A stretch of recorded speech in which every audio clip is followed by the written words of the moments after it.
we provide you the platform to turn your dreams into reality. Give wings to your aspirations with KR Mangalam University. जिस तरीके से हाल फिलहाल के दिनों में आपराधिक घटनाएं बढ़ी हैं, जिस तरीके से एक के बाद एक ऐसी घटनाएं सामने आ रही हैं जिसका बारे में शायद किसी ने कभी सोचा भी नहीं होगा, जिस तरीके से पारस हॉस्पिटल में घुसकर, कमरे में घुसकर दिन दहाड़े 5 शख्स घुसते हैं और दिन दहाड़े गोलियों की बौछार कर देते हैं।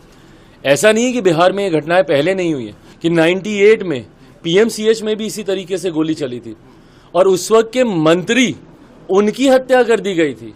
उस वक्त वो मंत्री थे, उस वक्त घुस के उनकी हत्या कर दी गई थी। उस वक्त किसकी सरकार थी? इन्हीं की थी ना।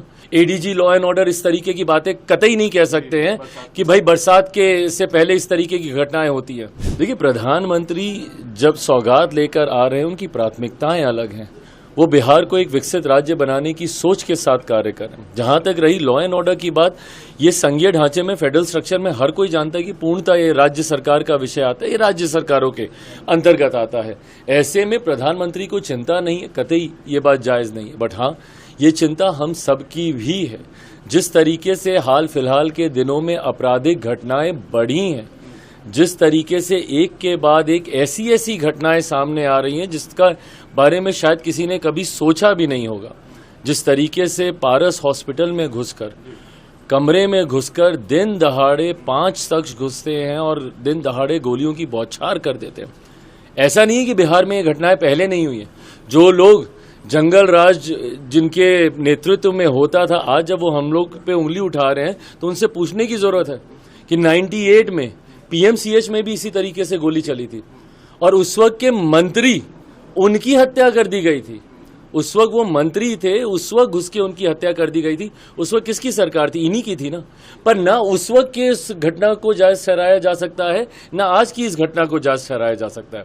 हकीकत यह है कि अगर एक भी आपराधिक घटना होती है तो प्रशासन को जिम्मेदारी लेनी होगी। एडीजी लॉ एंड ऑर्डर इस तरीके की बातें कतई नहीं कह सकते हैं कि भाई बरसात के से पहले इस तरीके की घटनाएं होती है। क्यों? क्योंकि किसान खाली बैठा रहता है। भाई जो अन्नदाता है हमारा, आप उसके ऊपर इस तरीके का आप आरोप लगा रहे हैं। और ये आरोप नहीं लगा रहे हैं, आप लीपापोती कर रहे हैं। आप अपनी जिम्मेदारियों से आप भागने का कार्य कर रहे हैं, जो कि कतई स्वीकार्य नहीं है। आपकी जवाबदेही बनती है, जिम्मेदारी आपको लेनी होगी और राज्य सरकार को भी इसमें और ज्यादा मुस्तैदी से सुनिश्चित करना होगा कि कम से कम और कुछ नहीं तो बिहार में सुरक्षा का भाव, एक सेंस ऑफ सिक्योरिटी हर बिहारियों के भीतर दे। ये जिम्मेदारी प्रशासन सरकार की बनती है। लगातार आप भी आपराधिक घटनाओं पर सवाल, जिम्मेदारी जवाबदेही तय होनी चाहिए। मैं पहले ही इस बात को कह चुका हूं। और प्रशासन, कल भी हम लोग गए थे, वैशाली में एक घटना घटी है जिस तरीके से एक छोटी सी बच्ची, 1 महीने 13 दिन तक वो बच्ची लापता रहती है।